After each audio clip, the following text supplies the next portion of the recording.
Hi friends, അപ്പോൾ ഇന്നത്തെ video എന്ന് പറയുന്നത് രാവിലെ ഞാൻ എഴുന്നേറ്റിട്ട് ഇന്ന് സാമ്പാറാട്ടോ വെക്കുന്നത്. അപ്പോൾ സാമ്പാറിന് വേണ്ടിയിട്ട് വെണ്ടക്ക കട്ട് ചെയ്യുന്നതാണ്. അതിൻ്റെ മൊത്തെടുക്കുന്നില്ല. നാടൻ വെണ്ടയ്ക്കായിരുന്നു കേട്ടോ കിട്ടിയിട്ടുണ്ടായിരുന്നു. റോഡ് സൈഡിൽ നിന്ന് വിൽക്കുന്നതായിരുന്നു. അവർ നാടൻ വെണ്ട എന്ന് പറഞ്ഞിട്ട് 30 രൂപയ്ക്ക് തന്നിട്ടുണ്ട്. പക്ഷേ പക്കാ നാടൻ വെണ്ടയായിരുന്നു. നമുക്ക് മുറിക്കുമ്പോൾ തന്നെ അല്ല കഴിക്കുമ്പോൾ തന്നെ ടേസ്റ്റിൽ മനസ്സിലാവുന്നുണ്ടായിരുന്നു.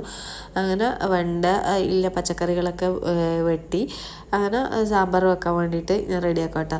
ഇന്ന് രാവിലെ എഴുന്നേറ്റിട്ടുള്ള പരിപാടി എന്ന് പറയുന്നത് സാമ്പാർ, തോരൻ, പിന്നെ ചോറാക്കുക, കറിയാക്കുക. അങ്ങനെ ദോശയായിരുന്നു ആക്കാമെന്ന് വിചാരിച്ചു. എന്നാൽ സാമ്പാർ കൂട്ടി കഴിച്ചാൽ മതിയല്ലോ എന്ന് വിചാരിച്ചു. അങ്ങനെ ഞാൻ സാമ്പാർ പിന്നെ കടുകൊക്കെ പൊട്ടിച്ചിട്ട് ഇത് തോരനാക്കാൻ വേണ്ടിയിട്ടാട്ടോ. തോരന് വേണ്ടിയിട്ട് കടുകൊക്കെ പൊട്ടിച്ചിട്ട് അതിൽ ബീട്രൂട്ടായിരുന്നു. ബീട്രൂട്ട് ചോപ്പറിലിട്ടിട്ടാണ് ഞാൻ ചോപ്പ് ചെയ്ത് വെച്ചിട്ടുണ്ടായിരുന്നത്. ശരിക്കും പറഞ്ഞാൽ ഇപ്പോൾ രാവിലെ ഭയങ്കര ലേറ്റായിട്ട് എഴുന്നേക്കുന്നത്. അതുകൊണ്ട് ഓട്ടാണ് കേട്ടോ. ഇതിലങ്ങ് ഓടുകയോ ചെയ്യുന്നത്. ചിലപ്പോൾ എല്ലാ പണികളും തീർക്കാൻ വേണ്ടി പറ്റുന്നില്ല. ചില സമയം രാവിലെ ഞാൻ എഴുന്നേൽക്കാറേ ഇല്ല. അമ്മയാണ് എഴുന്നേറ്റിട്ട് എല്ലാ പണിയാക്കാറ്.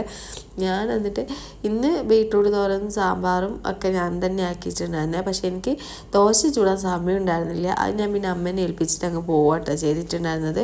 അപ്പം ബീട്രൂട്ട് സാധാരണ ചോപ്പറിലിട്ട് ഞാൻ സവോളയും പച്ചമുളകും അതുപോലെ തന്നെ ബീട്രൂട്ടും ഇട്ട് ചോപ്പ് ചെയ്തിട്ട് ഇതുപോലെ ഇട്ട് കൊടുത്തിട്ടുണ്ട്. ഇനി ഇതിലേക്ക് ഞാൻ കുറേ ഇത് വെന്ത് കഴിഞ്ഞ ശേഷം തേങ്ങ ഇടുക കേട്ടോ ചെയ്യുന്നത്. ഇത് ലോ ഫ്ലെയിമിൽ അടച്ച് വെക്കാട്ടോ ചെയ്യുന്നത്. പിന്നെ ഇതാ സാമ്പാർ ഞാൻ വെക്കുന്നത് എപ്പോഴും പരിപ്പ് കുക്കറിൽ വേവിച്ചിട്ട് പിന്നെ ബാക്കിയുള്ളതൊക്കെ കടുക് പൊട്ടിച്ചിട്ട് അതിൽ വഴറ്റിയ ശേഷം പൊടികളെല്ലാം ഇട്ട് വഴറ്റിയിട്ട് വേവിച്ച് വെച്ച പരിപ്പ് ഇതിലേക്ക് ഇടുക കേട്ടോ ചെയ്യുന്നത്. ഇപ്പോഴും എൻ്റെ സാമ്പാർ ഇപ്പോൾ ഈ സ്റ്റൈലാട്ടോ. ചിലപ്പോഴും ലേറ്റ് ആയിട്ടുണ്ടെങ്കിൽ കുക്കറിലാക്കും. ഞാൻ മുന്നേ എപ്പോഴും കുക്കറിലായിരുന്നു ആക്കിയിട്ടുണ്ടായിരുന്നത്. ഇപ്പോഴാണ് ഈ ഒരു സ്റ്റൈലോട്ടേക്ക് മാറിയത്. കാരണം ഇതിലാണ് എനിക്ക് ടേസ്റ്റ് കൂടുതൽ ഫീൽ ചെയ്തിട്ടുണ്ടായിരുന്നത്. അപ്പം ഞാൻ ഈ ഒരു സ്റ്റൈലിലേക്ക് മാറിയിട്ടുണ്ടായിരുന്നു. അങ്ങനെ നല്ലോണം സാമ്പാർ ലോ ഫ്ലെയിമിൽ തിളപ്പിക്കോട്ടെ ചെയ്യുന്നത്. കാരണം എൻ്റെ ഇതിലെ കഷ്ണങ്ങളൊക്കെ വേവാനുണ്ട്. അതുകൊണ്ട് ലോ ഫ്ലെയിമിൽ തിളപ്പിച്ചു. അങ്ങനെ എൻ്റെ ചോറ് ഇതാ വിസിലടിക്കാൻ വേണ്ടി ഇങ്ങനെ റെഡിയായി നിൽക്കുമായിരുന്നു. അങ്ങനെ ചോറ് വിസിലടിച്ച ശേഷം ഞാനത് മാറ്റി വെച്ചു കേട്ടോ. പിന്നെ അത് ഇച്ചിരി കഴിഞ്ഞ് വാർക്കുക പിടിക്കുകയൊക്കെ ചെയ്യണം. പിന്നെ തോരനും ഏകദേശം റെഡിയായി വന്നിട്ടുണ്ട്. അതിൽ തേങ്ങയിലിട്ട് റെഡിയാക്കി.